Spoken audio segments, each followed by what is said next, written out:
Hello, everybody. How you doing this morning? Good morning to this beautiful Tuesday morning. It's a live show, Find Your Voice, with Coach Emmanuel Dogba. Oh, well, as you can observe, we're not having the live show on radio, but we're doing it just on Facebook and on the YouTube channel today. The reason is obvious. I'd like to apologize on behalf of the station and on behalf of the show. The radio station is off air today because of some very important, very painful technical situation that we cannot control at the moment. And so I just have to do this right here on Facebook and on YouTube. So if you're right there, please connect with me and let's join the show. We can do a lot more on the social media platforms, and I believe that we'll get the same value. Just unfortunate those who may not be live at this moment on Facebook and on Instagram. On the Facebook and YouTube, you may not be able to join the show. But anyway, you will always get the live recording on Facebook and on YouTube. So you can always watch and get the value that the show provides. And I believe that will also do you a great good. And that's why today we are reaching out. I miss my signature tune by Zaka Valaha. It's quite hurting. I wish I could just play that tune somehow, but unfortunately, even if I play it, I'll be the only one to hear it because my ears are blocked with the various gadgets and all of the things I need to do this recording. Well, ladies and gentlemen, our signature tune usually would be the Anthem of Victory by Zaka Valaha. But that being said, I'd like to welcome you to this show. I believe we'll still do the phone in. Nothing is going to be missing out. So let me just quickly ask my studio manager and crew to just get me the tab so we can take your calls when you call in. Because we're still going to take your calls, whichever way it goes. The show is going to still run, Thank God for technology. Thank God for the social media space. We can do a lot more, even despite the challenges. Well, to open the show this morning, I'd like to welcome you once again to Find Your Voice with Coach Emmanuel Dogba, live here on Facebook and YouTube. Something seemed to be missing, isn't it? I would have said something like, welcome to the show, live here at 99.1 FM, Port Harcourt, the voice of experience, but that is missing. But that notwithstanding, the show will still go as planned. Well, my name is Emmanuel Dogba. They call me the oxygen, and wherever I go, life flows. And that's the beauty of it, and that's why I am who I am. I do what I do best, and I try to provide you value. I try to make your life more meaningful. I try to give you everything there is to give that will make your life more meaningful. Well, today we want to learn something new, something big, something that's bothering the life of a lot of people, something that makes people wonder, how do I get out of it? Oh, well, the challenge is that a lot of people have stage fright and they don't know what to do about it. There's a lot of fear out there. There's a lot of challenges. And people ask me, how do you overcome stage fright? What are the issues? What do you do? I'm going to tell you this quickly, that stage fright is natural. Fear is natural. I've said this over and over and over again. But hey, you know what? We're born with just two fears. And the first fear is the fear of falling.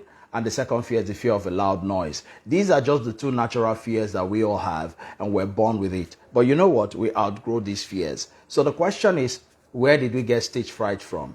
We get every other fear, we learn them, either from the things we hear, the things we see, the experiences of others, our environment. And so we begin to wonder, how come I have stage fright? How come some other person doesn't have it? Oh, well, there is something about the science of fear, which I shared in the last episode of the show, so I wouldn't be going deep into it. But I'll just tell you a couple of things that would help you, a couple of things that will show you what you can do to overcome stage fright. And, well, we're going to be looking at something called the demons of stage fright, the things that make your stage fright, hang in there and haunt you. We're going to look at a couple of them, and I want to share a couple of these things, and I believe that the moment you are able to understand the dynamics of how these things work, you can overcome them, right? There are a couple of them, and these things are very pressing. They are there. They just wait for you, and then they haunt you. That's the way demons behave, isn't it? Demons actually haunt people. So what are those issues that haunt us, that make our stage fright not go away, that make us stay stuck? I'm going to tell you all of those. But before that, let me remind you quickly that you can join the show. But before you join the show, I'd love you to follow me on my social media handles. On Facebook, it's facebook.com/ima.dogba or For ease of searching, you can just go to the search box on Facebook and just type Coach Emmanuel Dogba and you'll find my name. Dogba is Dorgbaa. When you find it, click follow me and then you get a contact that I post on a daily basis. You can also follow me on Instagram. On Instagram, the handle is at Emmanuel Dogba. Emmanuel Dogba, one word. Emmanuel, you know the spelling. Dogba is Dorgbaa. And you can send a WhatsApp message that we will receive right here on the show. And I'll read your messages, I promise. I'll try the best I can. The WhatsApp number is 0809 7393 470. 0809 7393 470. That's the WhatsApp number. Well, that being said, let's rock. Let's get into the show. Today, we're looking at the demons that cause stage fright. But let me show you a bit of the science of fear. Right? I think that if you understand that better, then we can, help ourselves a lot more. So what about the science of fear? There's something released in your blood vessels, in your system, in your body called adrenaline. Adrenaline, when released, does a few things for you. Adrenaline is that enzyme in the body that when it is released, that hormone that makes you powerful enough to scale a fence when you're running without training. Like you see a wild animal, you take off, you can scale a fence, you can jump over anything, because there's energy, excess of it, right? The same energy, if a house is burning, someone can jump from a 5-story building. What makes you jump is the excess release of adrenaline. In the same way, when you're called to speak, adrenaline is released, and this adrenaline causes a couple of things to happen to you. Let me tell you some of the things that happen. The moment there's a release of adrenaline in your body, right, when you're called to speak or you're called to do a presentation or a performance, the first thing you'll notice, not in any particular order, by the way, you will begin to notice sweaty palms. Your palms will begin to sweat. For some people, they have shaky hands. For some people, dry mouth, okay? And then some people urgently want to use the bathroom. They tell you, please, I'm pressed. Now, that being pressed is not normal pressure. It's a pressure coming from adrenaline, and you want to just get to use the restroom because you're scared. And then another thing that can happen, some people actually go pale immediately. They just look pale. They are flushed. They look pale. And then the worst part is if some people are told 2 days to their time that you're going to present before your audience, before the office or something, they begin to lose sleep, right? They just get into a state of insomnia. They can't sleep normally again because of this fear. And until that presentation is done, they will not find peace. They will not find sleep. All of these things happen because adrenaline is released into your system.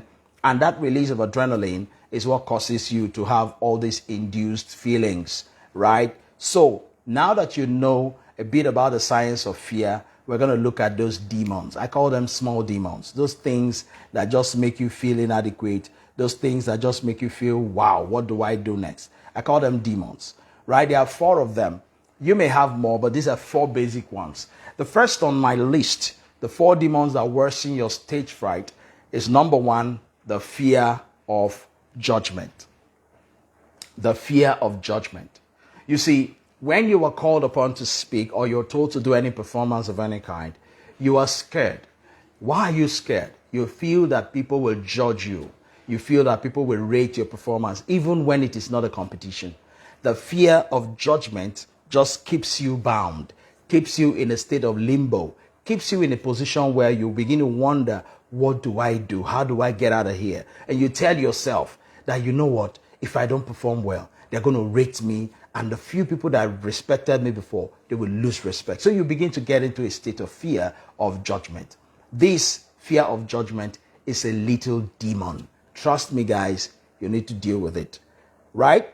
You want to ask me how? Let's finish listing the fears. We'll take your calls, I'll take your questions, and then if we don't finish it, next episode, we'll show you how you deal with it.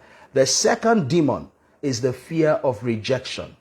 What does the fear of rejection do to you? The fear of rejection tells you that, you know what, if you don't perform well, the people that used to accept and love you, they will reject you because you are incapable of delivering. That fear of rejection makes you tell people, you know what, don't worry, see, I'm busy, I can't do it. You guys just go ahead, get somebody else to do it. This thing, I have a lot to do right now. I don't think I'll be able to make out time. The truth is, you are afraid of rejection. That in itself is a demon. You've got to watch it. The third demon is the fear of failure. Hey, who hasn't failed before? The greatest people you know on earth, they failed. They tried something that didn't work, right? Thomas Alva Edison, he tried about, is it 9,999 times to get the incandescent bulb. And he failed those number of times. But when he was asked, he said he just knew 9,999 ways that would not work. Simple, awesome explanation, right? But you know one thing? The fear of failure is a very rude fear. It's a demon that keeps you in a state of stage fright. It just bottles you up there, and then you don't want to try it. The next very terrible one is, and it's common to a lot of people, is the fear of embarrassment. People hate embarrassment, right? People would tell you, look, I don't want anything that will embarrass me. I don't want to go up there on the stage and open my mouth and forget my lines. It's so embarrassing. I don't want it. Please, please, please. You know what? Keep anything that has to do with me coming to speak to people. I don't want to have it. Count me out. Just count me out. All right? Count me out. Guy, look. I don't want to be involved. Get somebody else to do it. I hate embarrassment. Nobody likes embarrassment, please.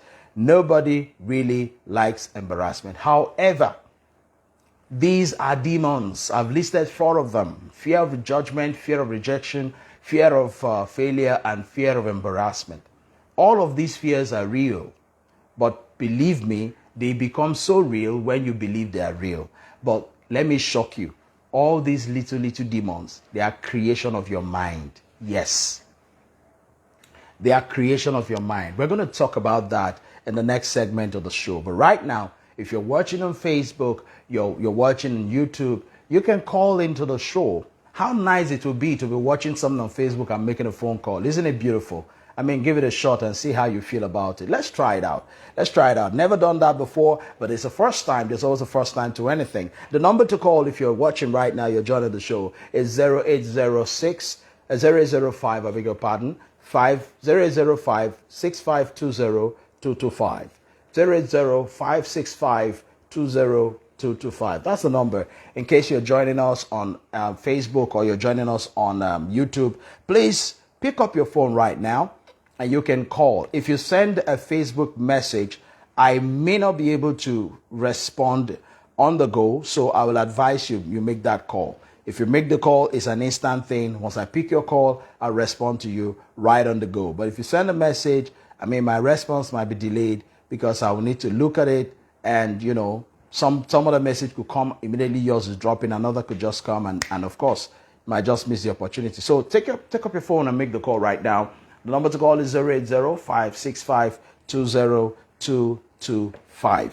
That's the call. That's the number. Let's do this together. Let's make the show worth it, despite the challenges we face right now. But hey, you know what? I'm going to show you a couple of things more. As the call comes, I'll pick the call and I'll respond to it, and we make progress. So, these demons, what happens?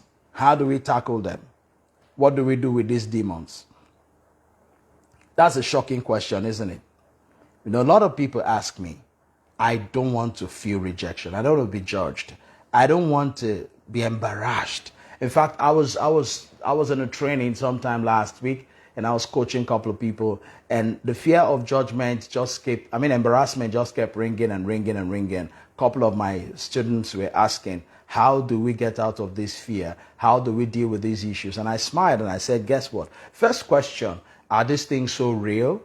And let me tell you something about stage fright, something about life. You see, a lot of times we don't really get it. Let me say it clearly. All of these things that we say we have fear for, they're actually figments of our imagination. They are not real. They are perception. But you know one powerful thing about perception? When your perception stays in your mind for a long time, it becomes your reality. That's the danger. So whatever you allow to pervade your mind, whatever you allow to pervade your space becomes your reality. Whatever you think about more often becomes your reality. And that's the danger. So the fears that we're talking about, which culminate into stage fright, right? They are just fears that we create by ourselves.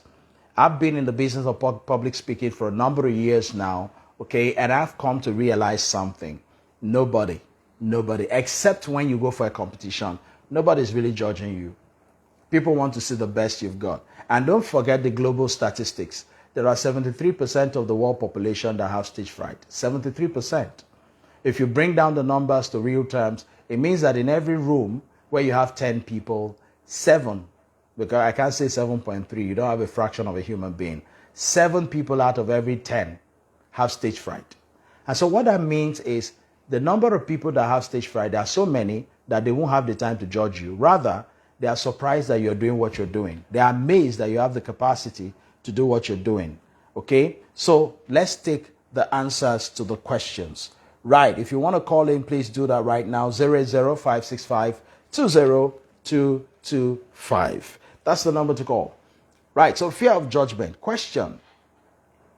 Is it real or not? Answer. Who is judging you? Who's the judge? Who is the judge? That's the question I like putting back to people. Who is the judge? You see, nobody is judging you. You are the one judging yourself. You are the one creating the courtroom. You are the one creating the dock. You are the one creating the witness stand, the witness box. Everything that you're creating and thinking in your head, it exists in your head and it becomes your reality because nobody is out there really to judge you.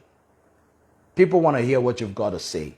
They're not there to judge what you want to say. They want to first hear you. That's the first inclination that people will have when you want to present a speech, when you want to say something.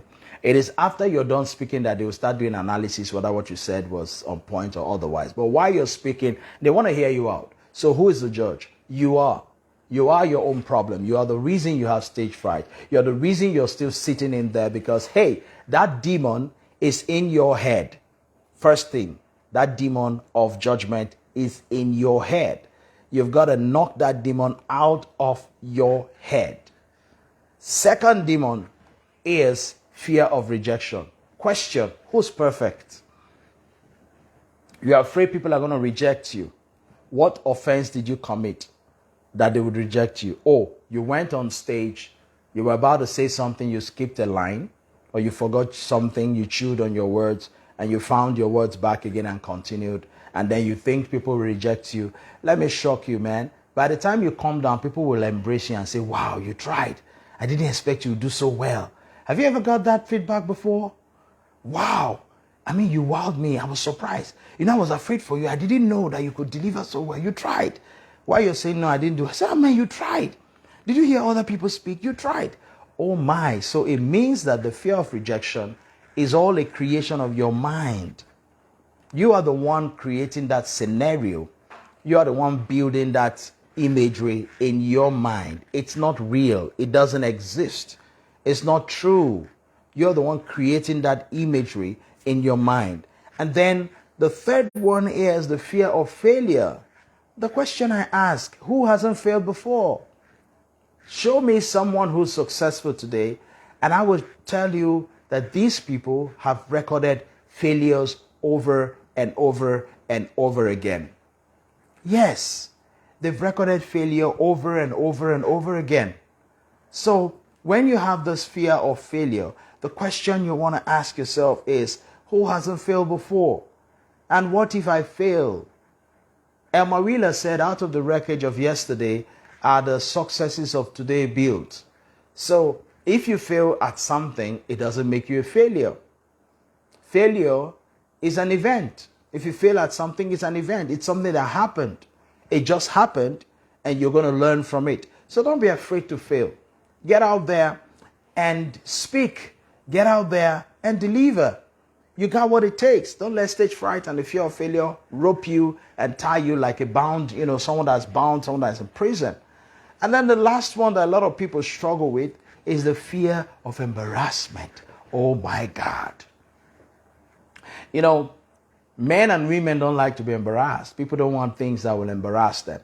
And shockingly, I've seen parents withhold their children from performance because they're like, don't go there and embarrass me. Please don't go there and disgrace me.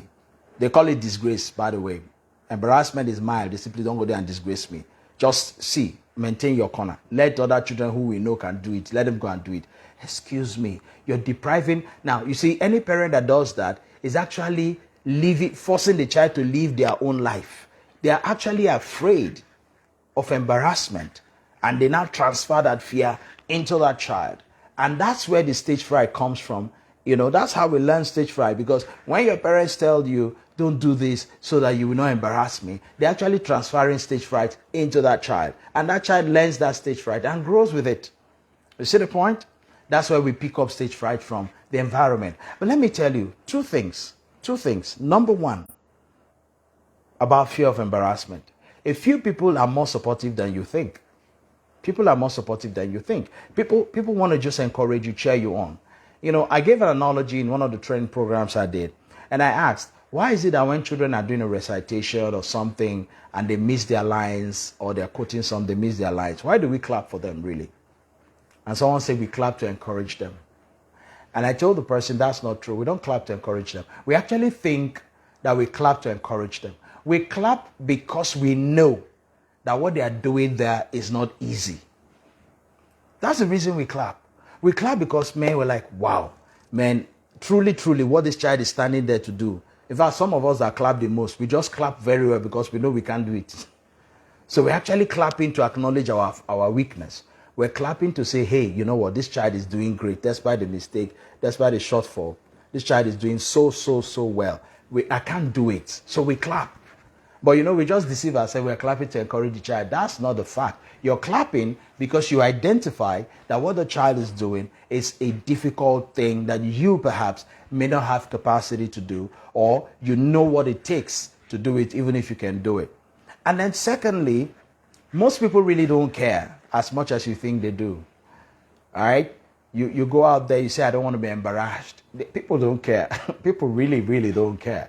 I've been around this world for over 4 decades, long enough to know that people really don't care as much as you think they do, right? They only show they care while you're there with them. The moment you're off, they really don't care. So whether you get on stage and bungle it or you get on stage and deliver, people really don't care. If you do well, they clap for you. If you don't do well, they say, well, it's one of those things. It happens. So why would you fret over other people that you feel will embarrass you because you missed a line or the other? Get out there and do stuff. Go out there and deliver value. That's why you're here. Let me tell you a shocking truth. Each time you come on stage, people have expectation that you have something good to share with them. And so they look forward to it. They look at you. They believe you before you open your mouth. The moment you are given the rostrum or the floor, people just believe you before you open your mouth. So that belief alone, ride on it. The fact that people are looking at you the moment you get on stage shows that they believe you, shows that they want to hear what you have to say. So go ahead and say it. Just go ahead and say it. Don't sit back and say, what if? There's no what if in this thing, this game of speaking. Kill your stage fright. Go out there and speak. Have you ever wondered how bold children are? Have you ever wondered how children will walk up to you and ask you what they want without flinching, without bothering, without bugging? They just walk up to you and make that request. Have you ever wondered how little children will walk up to the stage, just say 1 or 2 things they want to say, and then they walk away because they don't care? They have said what they want to say. Your response is your response. That's your problem. Really, it's not their problem. It's not. And I was sharing with someone yesterday, the person asked, what's the color of their problem? Children don't care the color of your problem. They're going to ask you what they want to ask you. They're going to say to you what they want to say to you. And they don't care the color of your problem. Right? They don't care the color of your stress. A child will walk up to you, make the request they want to make, ask you. Now I'm talking about children whom we have not sold this fear thing into, whom we have not shouted down at. Children who understand naturally who they are. They just walk up to their parents. They walk up to their teacher. They ask those questions you call stupid because they don't have stage fright. They don't bother. To you, the question is stupid, but to the child, it's a sensitive question. Very sensible question. She has asked. It's left for you to answer. Now, let me tell you something, parents. Just a quick one. The reason our children grow up and have stage fright because we shout them down when they make some request. A child is asking you 1 question, 2 questions, 3 questions, 4 questions. The next thing you say, shut up, you're talking too much. Please go and sit down somewhere. You are actually selling stage fright into the life of that child. That's what you're doing. So by the time you shout on the child, the child now has an impression. I'm not supposed to talk in public. You see, I'm not just supposed to ask questions. And so tomorrow you complain that your child is a dullard. You caused it. You instilled stage fright into that child. You shouted it into the child's life, because naturally children are bold, and that's how we're designed. Oh, no wonder the good Lord said, except you take the kingdom like a child, you can't enter the kingdom of heaven, because children were designed to be bold naturally, which means at inception, at creation, we're designed to be bold. We're designed to stand and speak up. We're designed to speak up. But you see, unfortunately, we've been cowed by our environment. We've been cowed by our culture that says you don't ask questions, you don't talk in public, you just keep quiet and look. So these are some of the key things I want to share today that can help you overcome stage fright. These are some of the demons that plague you, that walk in your head. Hey, these demons are not from the pit of hell. They are from the pit of your mind. Yes, these demons are from the pit of your mind. And guess what? If you can deal with these demons right away, if you can tackle these demons, I tell you for a fact, you will have a better life. You'll be able to stand anywhere, any day, anytime, and speak up. You'll be able to, sell your ideas and share with the world what you think, what you know. And you know what? The world believes more in those who have capacity to share what they know. We talk about great men like Mahatma Gandhi. Mahatma Gandhi has stage fright, but he overcame it. Oh, let me not go too far. Let me talk about people who are still around. Have you ever thought about the man Joel Osteen, the televangelist? Joel Osteen had great stage fright. He never used to stand before the rostrum. Joel Osteen was the background guy. He was the man that was behind the scene, doing the lighting, doing the stage work, doing all the piano things. He never wanted to stand on stage because he had stage fright. But hey, it took him time to go learn, and today he's one of the world's greatest televangelists.